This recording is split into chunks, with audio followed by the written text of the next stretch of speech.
Ibu, inilah anakmu.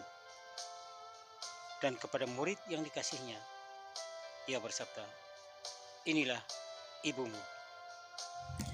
Salve, saudaraku yang terkasih di dalam Kristus. Kiranya damai Kristus selalu beserta kita dan semoga hari ini kita semua dalam keadaan sehat walafiat selalu.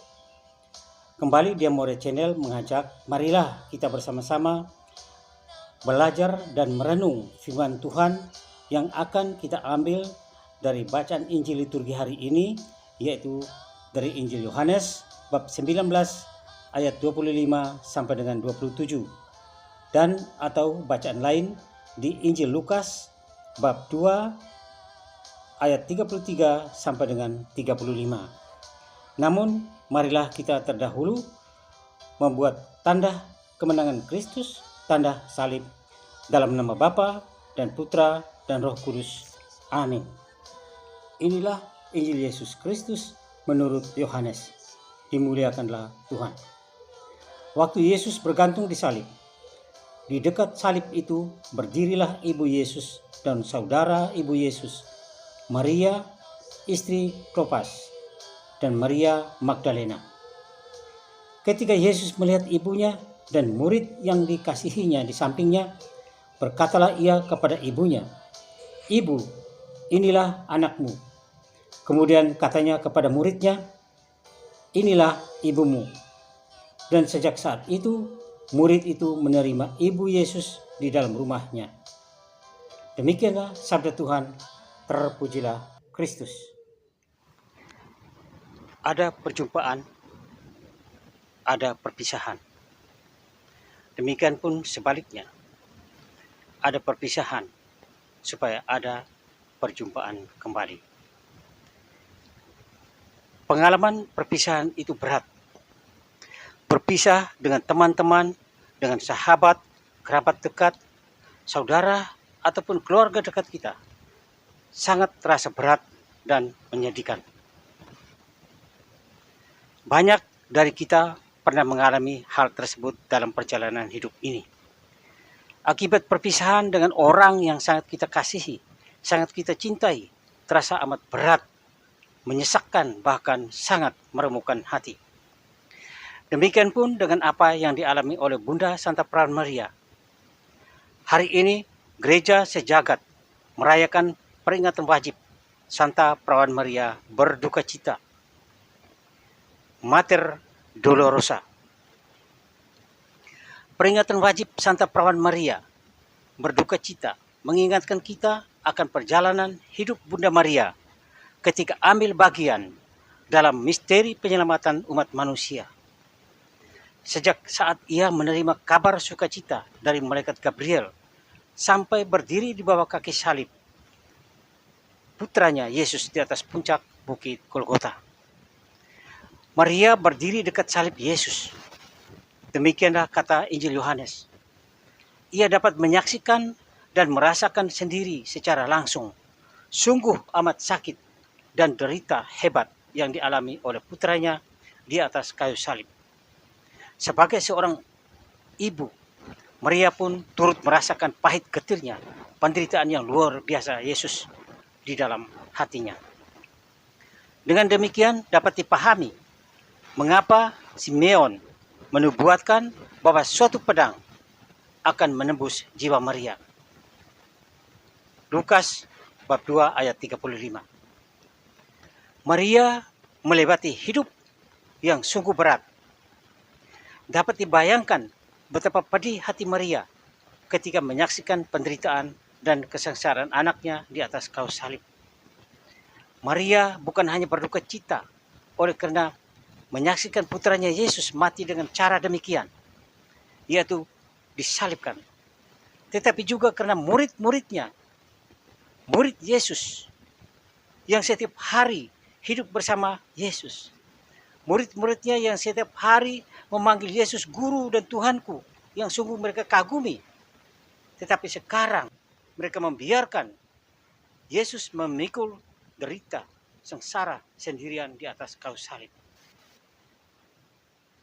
Matius bab 26 ayat 57b atau Markus bab 14 ayat 50. Maria mengalami banyak peristiwa yang menyakitkan hatinya selama mengikuti jalan karya keselamatan Sang Putra.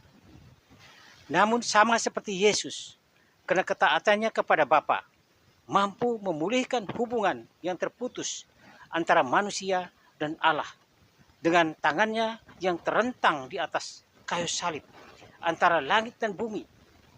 Demikian pun Maria mengikuti perjalanan itu dengan ketaatan yang tiada tarahnya. Satu persatu derita yang ia alami, ia hadapi dengan sikap merenungkan semua itu dalam hatinya. Duka cita yang dalam, yang silih berganti, justru semakin mendewasakan jawaban iya yang ia berikan kepada malaikat Gabriel, utusan Allah itu, ketika pertama kali ia menerima kabar sukacita dari Allah. Dengan sikap iman yang teguh, ia sungguh berserah diri pada rencana dan kehendak Allah yang telah memilih dia menjadi bunda Sang Penebus. Saudaraku yang terkasih di dalam Kristus, dalam hidup ini seringkali kita membiarkan dan terus menambah penderitaan Yesus di kayu salib. Kita terus-menerus menambah beban dan deritanya dengan perbuatan dosa dan kesalahan yang kita lakukan baik terhadap Tuhan maupun juga yang kita lakukan terhadap sesama kita, saudara kita yang menderita dan sengsara. Kalau kita mau bertobat karena derita Yesus yang begitu luar biasa hebat, maka tengoklah dan lihatlah serta bantulah saudaramu yang sedang menderita karena ketidakadilan, karena mereka lemah, orang kecil, orang miskin, orang yang sengsara, yang selalu tersingkirkan dan yang tidak pernah diperhatikan. Mereka semua adalah gambaran wajah Kristus yang sedang menderita, yang sedang bergantung di atas kayu salib. Jangan biarkan mereka menderita sendiri, seperti para murid meninggalkan Yesus, menderita seorang diri di atas kayu salib. Mereka, saudara kita, membutuhkan orang-orang yang sanggup menolong mereka. Menjadi seorang Katolik adalah juga sebuah panggilan hidup untuk bersaksi tentang karya keselamatan, karya penebusan dari Allah dalam diri Yesus Kristus. Maka sesulit apapun yang kita hadapi, seberat apapun beban hidup ini, sikap kita, perkataan kita, dan tindakan kita haruslah tetap dalam koridor melaksanakan kehendak Allah. Teruslah mewartakan, teruslah melaksanakan misi keselamatan yang datang dari Allah.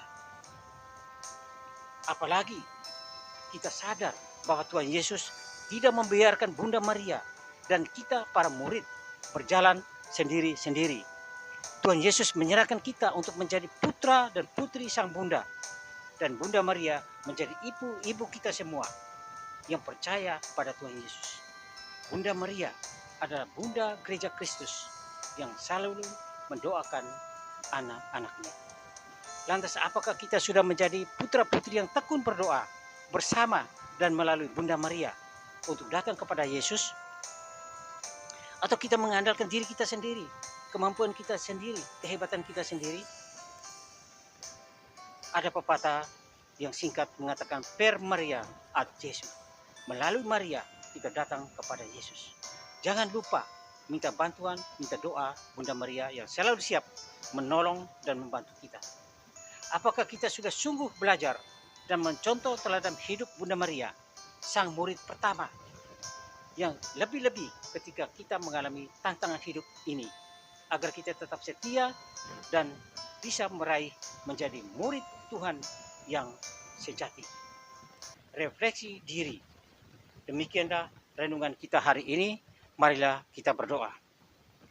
Ya Bapa yang baik, mohon berkati kami dengan rahmat-Mu, agar kami mampu bertekun dalam doa bersama Bunda Maria, serta belajar dan mencontoh teladan hidupnya untuk sungguh menjadi murid sejati dari Putra-Mu Yesus Kristus Tuhan kami. Amin. Kemuliaan kepada Bapa dan Putra dan Roh Kudus, seperti pada permulaan, sekarang, selalu, dan sepanjang segala abad. Amin. Terpujilah keluarga kudus Nazaret Tuhan Yesus, Bunda Maria dan Santo Yosef, sekarang dan selama-lamanya. Amin. Semoga Tuhan Yesus Kristus selalu memberkati kita semua. Dia More Channel, damai Kristus selalu beserta kita. Salam sehat selalu.